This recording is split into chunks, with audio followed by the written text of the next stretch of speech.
Welcome back to city news. బుధవారం municipal chairperson Tadiboina Radhika పట్టణ 29వ వార్డులో పర్యటించారు. వార్డు మొత్తం పర్యటించి వార్డులోని సమస్యలను అక్కడి ప్రజలను అడిగి తెలుసుకున్నారు. డ్రైన్లను పరిశీలించారు. ఈ సందర్భంగా ఆమె మాట్లాడుతూ వార్డులో కొన్ని చోట్ల డ్రైన్లు కల్వర్టుల సమస్యను గుర్తించడం జరిగిందని, త్వరలోనే వాటిని పరిష్కరించేందుకు కృషి చేస్తానని తెలిపారు.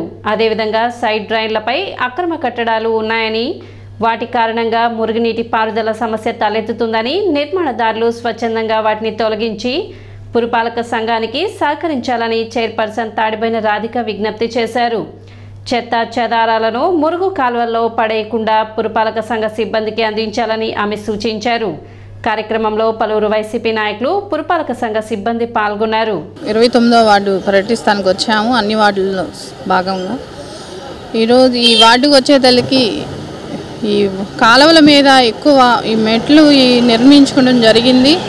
అందువల్ల ఈ వాటరు డ్రైనేజీ కూడా సరిగా నడకపోతే కొంచెం ఆ సమస్య కూడా త్వరలోనే పరిష్కరిస్తాము. అలానే కలవట్టు దగ్గర మరీ డౌన్ అవుతానా మురికి నీరు అవి వస్తాయని చెప్పడం కూడా జరిగింది. అవి వెంటనే దాని మీద యాక్షన్ తీసుకుంటామని, అలానే ఈ కాలువల మీద రేకులు ఈ కర్రలు ఇలా పెడతాం జరిగింది. ప్రజలకు కూడా రిక్వెస్ట్గా చెప్తుంది ఏంటంటే, మీరు కూడా ఎలాంటి ఇబ్బంది లేకుండా కవర్లు అవి అధిగమిస్తారని కోరుకుంటూ, అలానే మన మున్సిపల్ సిబ్బంది కూడా వస్తడం జరిగింది. దాదాపు 10 వార్డుల దాకా చూడటం జరిగింది. అన్ని వార్డులు దాదాపు అన్ని డ్రైనేజీ కానీ అలా చాలా సమస్య తొందరగానే పరిష్కరించాం. అలానే మిగతా వార్డుల్లో కూడా రాబోయే రోజుల్లో కూడా బాగా చేస్తామని కోరు. అయితే కొన్ని కాలువలు ఈ కల్వర్ట్ డౌన్ అవడం మూలాన కూడా వాటర్ వెళ్ళక చాలా ఇబ్బందిగా ఉందని చైర్పర్సన్ గారి దృష్టికి తీసుకొచ్చాము. అయితే మేడం గారు దాన్ని వెంటనే నేను ప్రాబ్లం సాల్వ్ చేస్తానని చెప్పారు. అయితే ఇంకా ఈ మా వార్డుకు వచ్చేసరికి శానిటరీ సిబ్బంది తక్కువ ఉండటం వల్ల మా వార్డులో ఏంటంటే ఈ చెత్త కానీ అవి తీయటం, కాలువలు తీయటం కొద్దిగా లేట్ అవుతుంది. దాన్ని కూడా మేడం గారికి తెలియజేశాము. మేడం గారు కూడా స్పందించి వర్కర్స్ను కూడా కొద్దిగా ఎక్కువ పెంచేటట్టు నేను చేస్తానని చెప్పాను. ప్రభుత్వ ఉద్యోగులు అధికారుల్ని బదిలీ చేస్తున్నట్లు జగన్ తన పార్టీ ఎమ్మెల్యేలు, మంత్రుల్ని ట్రాన్స్ఫర్ చేస్తున్నారని మాజీ మంత్రి, టీడీపీ పొలిట్ బ్యూరో సభ్యులు నక్క ఆనంద్ బాబు తెలిపారు. ఒక చోట పనికిరాని వారిని మరొక చోటకి పంపుతుంటే ప్రజలేమో ఎవరైనా ఒకటే కదా అంటున్నారని, తన పార్టీ ఎమ్మెల్యేలతో పాటు తనపై కూడా ప్రజల్లో అదే దురభిప్రాయం ఉందనే వాస్తవాన్ని జగన్ గ్రహించాలని నక్క ఆనంద్ బాబు సూచించారు. ఈరోజు వైఎస్ఆర్సీపీ సీట్లు ఉద్యోగస్తులను ట్రాన్స్ఫర్ చేసే పనిలో ఉన్నారు. ఒక తాడ పనికిరాని ఇంకో తాడ పంపుతా ఉన్నారు. ఇవాళ ముందు మీ పరిస్థితి ఎట్లుందంటే, ఒక్కొక్కడు కింద స్థాయిలో ఉన్న నాయకుడు విచ్చలవిడిగా వీళ్ళు దోపిడీ చేసేశారు. నువ్వేమో తిరిగి మా మీద పెడతా ఉన్నావు. మాకేం ఏడుపు లేదు. ఒక రాజకీయ పార్టీగా మేము ఒక విమర్శ చేసాం, సద్విమర్శ.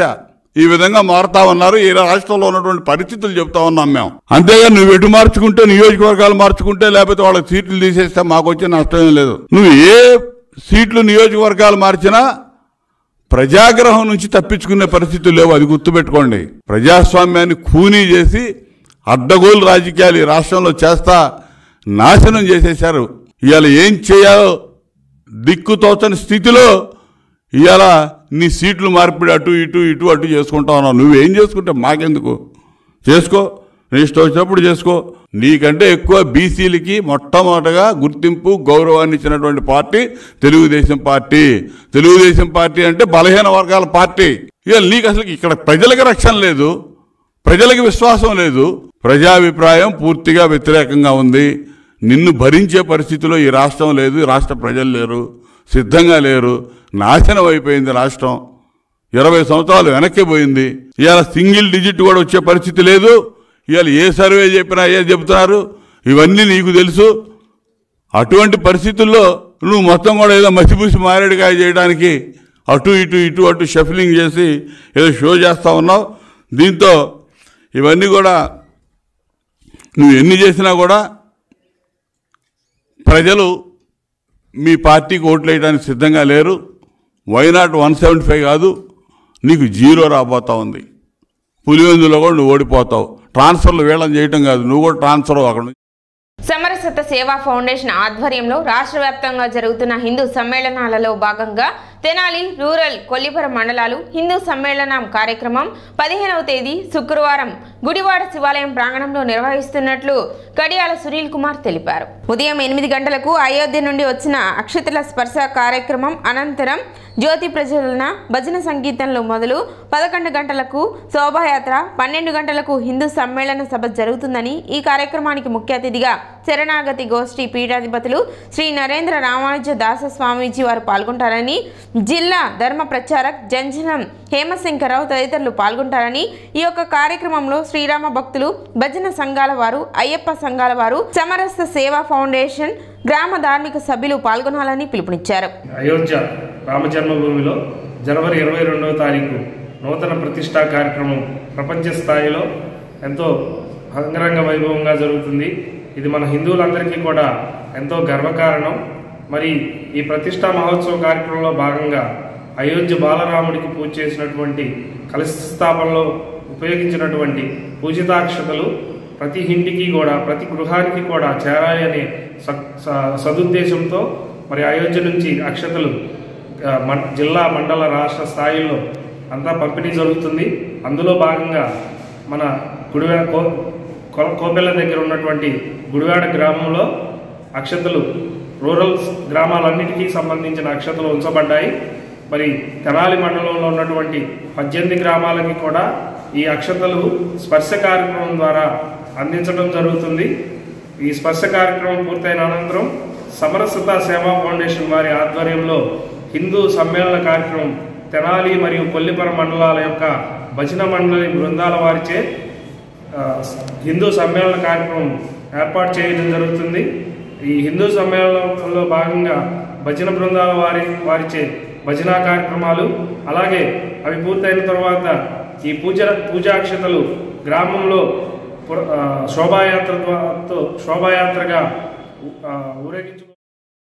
రైతుల సమస్యలను పరిష్కరించాలని డిమాండ్ చేస్తూ బీజేపీ ఆందోళనకు దిగింది. కిసాన్ మోర్చా ఆధ్వర్యంలో జరిగిన ధర్నా కార్యక్రమంలో పార్టీ నాయకులు కార్యకర్తలు పాల్గొని నిరసన తెలిపారు.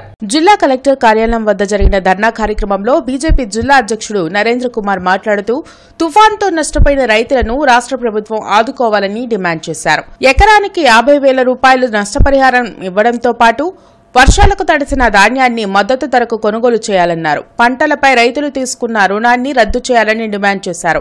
కార్యక్రమంలో కిసాన్ మోర్చా రాష్ట్ర ఉపాధ్యక్షులు పాండురంగ విఠల్, అధికార ప్రతినిధి జయప్రకాష్ నారాయణ, కిసాన్ మోర్చా శ్రీనివాస్ తదితరులు పాల్గొన్నారు. ఈరోజు అకాల వర్షాలకి పంటలు కుళ్ళిపోతుంటే కనీసం ముద్దు నిద్రపోతూ ఈ రాష్ట్ర ముఖ్యమంత్రి కేవలం ప్యాలెస్లో నుంచి పంట పొలాల్లోకి రాకపోగా రెడ్ కార్పెట్ వేయించుకొని ఎక్కడైతే మట్టి అడ్డుకుంటుందని చాలా దూరంగా రైతులను అవమానించడం చాలా హేయమైన చర్య. దీన్ని తీవ్రంగా ఖండిస్తున్నాం.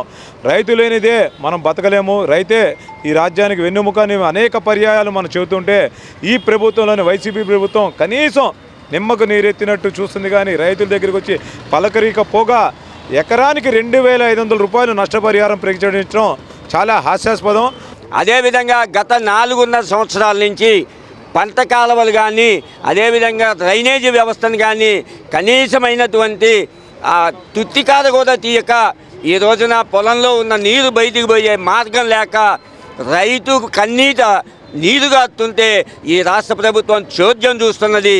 ఇది మంచి పద్ధతి కాదని అనేక పర్యాయాలు భారతీయ జనతా పార్టీ కిసాన్ మోర్చా తరఫున అధికారులను ఎన్ని రకాల హెచ్చరించినప్పటికీ ఏ ఒక్కరూ కూడా బయటికి వచ్చి రైతు యొక్క దీన పరిస్థితిని చూడకపోవటం, ఈ యొక్క మొద్దు నిద్ర రాష్ట్ర ప్రభుత్వం కనుక వేయకపోతే భవిష్యత్తులో రైతులు ముఖ్యంగా ఈ ప్రభుత్వానికి తగిన బుద్ధి చెబుతారని, అదేవిధంగా వివిఐటిలో జరుగుతున్న బాలోత్సవ వేడుకలు 2వ రోజు ఉత్సాహంగా సాగాయి. చిత్ర విచిత్ర వేషధారణలు, జానపద, కూచిపూడి నృత్యాలు అలరించాయి. సైన్స్ ప్రాజెక్టులను ప్రదర్శించారు. 2 రాష్ట్రాల నుండి సుమారు 4,000 మంది విద్యార్థులు పాల్గొన్నారు. తెలుగు సంస్కృతి సంప్రదాయాలు శాస్త్ర విజ్ఞానం ప్రతిబింబించేలా వివిఐటిలో బాలోత్సవ వేడుకలు సాగాయి. 2వ రోజైన మంగళవారం 2 తెలుగు రాష్ట్రాల నుంచి అధిక సంఖ్యలో చిన్నారులు హాజరైన అదరహో అనిపించారు. ప్రాంగణంలో ఏర్పాటు చేసిన ప్రయోగశాలను వివిఐటి చైర్మన్ వాసిరెడ్డి విద్యాసాగర్ తో కలిసి ఆంధ్రప్రదేశ్ నాన్ రెసిడెన్స్ సొసైటీ అధ్యక్షులు మేడపాటి వెంకట్ ప్రారంభించారు. ఇందులో రాష్ట్రం నలుమూలల నుంచి వచ్చిన విద్యార్థులు రూపొందించిన 60 సైన్స్ ప్రాజెక్టులను ప్రదర్శించారు. మొత్తం 280 పాఠశాలల నుంచి 4000 మంది విద్యార్థులు పలు పోటీల్లో పాల్గొన్నారు. సిటీ న్యూస్ ముగించే ముందు ముఖ్యాంశాలు మరోసారి.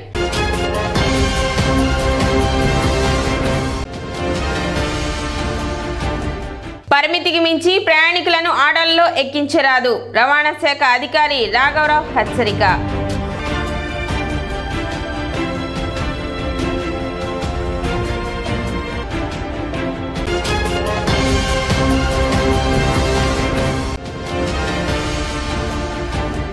రెండవ రోజుకు చేరిన అంగన్వాడీ టీచర్లు మరియు హెల్పర్ల నిరవధిక సమ్మె.